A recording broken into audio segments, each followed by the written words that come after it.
Chilukurupeta town లో జరిగిన accident లో ఆటోలో డ్రైవర్ తో సహా మొత్తం 14 మంది ఉన్నారు.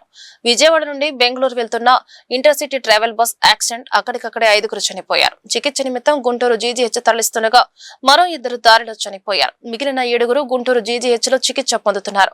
ఈ విషయం తెలుసుకున్న గుంటూరు తూర్పు నియోజకవర్గ వైఎస్ఆర్ కాంగ్రెస్ పార్టీ ఇన్ఛార్జ్ షేక్ నూరి ఫాతిమా గుంటూరు జీజీహెచ్ చికిత్స పొందుతున్న వారిని వారి కుటుంబ సభ్యులను పరామర్శించారు.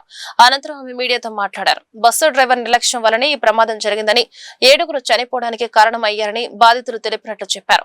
అతివేగమే ఈ ప్రమాదానికి కారణమని అన్నారు. రోజువారీ కూలీ చేసుకునేవారు కాబట్టి వారికి ప్రభుత్వమే ఆర్థికంగా సహాయం చేయాలని కోరారు. ఈ ప్రమాదానికి కారణమైన వారిపై చట్టపరమైన చర్య తీసుకుని బాధిత కుటుంబాలకు న్యాయం చేయాలని కోరారు. చనిపోయారు, వాళ్ళ ఆత్మ శాంతి కలగాలని కోరుకుంటున్నాము.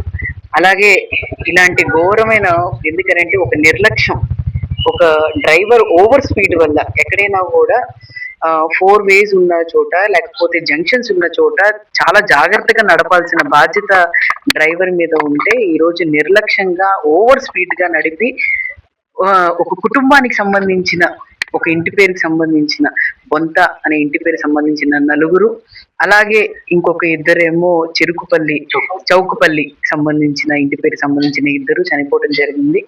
మరి నిర్లక్ష్యం ఒక డ్రైవర్ వల్ల ప్రాణం కోల్పోయారు. మళ్ళీ ఆ ప్రాణాన్ని తిరిగి తేలేము, కానీ వాళ్ళు ఎందుకు ఇంత నిర్లక్ష్యంగా ప్రైవేట్ ట్రావెల్స్ వాళ్ళు ఎందుకు వాళ్ళు ఈ విధంగా వ్యవహరిస్తున్నారని చెప్పి తెలియట్లేదు. వాళ్ళ మీద ఎందుకు ఆంక్షలు పెట్టట్లేదు, లేకపోతే ఏ విధంగా ఇక్కడ మరి గవర్నమెంట్ నడిపిస్తుందో కూడా అర్థం కావట్లేదు. ఎందుకనంటే నేను గవర్నమెంట్ అని మాట ఎందుకు అనాల్సి వస్తుంది అని అంటే వాళ్ళకి లిమిటేషన్స్ చేయాలి. ప్రతి చోట కూడా ఇలాంటి ఘోర రోడ్డు ప్రమాదాలు జరగకుండా చూసుకోవాల్సిన బాధ్యత. ఎందుకనంటే అక్కడ హైవేస్ మీద జంక్షన్స్ ఉన్న చోట అక్కడ ఏమేమి ప్రికాషన్స్ మెయింటైన్ చేయాలి, లేకపోతే మీరు పెట్టాల్సిన హర్డిల్స్ పెట్టాల్సిన చేయాలి, అంతా చేయాలి. హైవే వాళ్ళు చూసుకోవాల్సిన బాధ్యత ఉండి కూడా ఈ రోజు నిర్లక్ష్యంగా జరిగింది. అలాగే మరి డ్రైవర్ కూడా వాళ్ళు రోడ్డు దాడుతున్నప్పుడు దాదాపుగా 12:30 ఆ టైంలో ఈ ఘటన జరిగింది.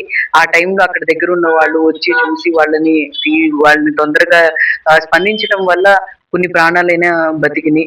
మరి వాళ్ళ కుటుంబాలకి ధైర్యం ఇవ్వాలని, అలాగే మరి చనిపోయిన వాళ్ళకి ఆత్మ శాంతి కలగాలని మనస్ఫూర్తిగా కోరుకుంటున్నాను.